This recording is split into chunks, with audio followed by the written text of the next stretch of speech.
Well, the Islander, a charter boat, was returning from a trip when it spotted that boat full of people who have been trapped out in the ocean for days, and then helped get them help and report it to authorities. I can't tow you into Mexico. Cell phone video shows a dramatic scene unfolding off the Baja California coast. I can call the Coast Guard. The Islander, a charter boat from San Diego, returning from an overnight fishing trip when they came across a boat drifting in the dark in the middle of the ocean around 10:30 at night. We have a girl that drives at night for us, and she swung the door in and said that there were a bunch of people on a boat screaming and waving lights like 100 yards off our starboard side. John Conniff is the owner and captain of the Islander.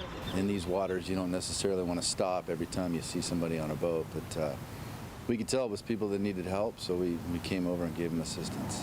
Conniff says in the boat were 18 people, including several children, who told them they had been left at sea by a human smuggler. And there was one guy on there that spoke pretty good English, and he was able to communicate that they had been adrift for the last 5 days. They were out of food and water. They had started cutting up the inside of the boat to make big oars to try to paddle the boat, but that wasn't working out. Conniff, who says he was around 48 miles away from San Diego, called the Coast Guard, who contacted the Mexican Navy, who he says towed the group to safety in Mexico. It was kind of surreal, you know. You see a lot in the news about that stuff that goes on, and obviously we see a lot of stuff in these waters here, but that's the first time that I've come in contact with a boat full of people that were that desperate, you know, and I'm not the only guy that I know in this fleet that's run into that same situation.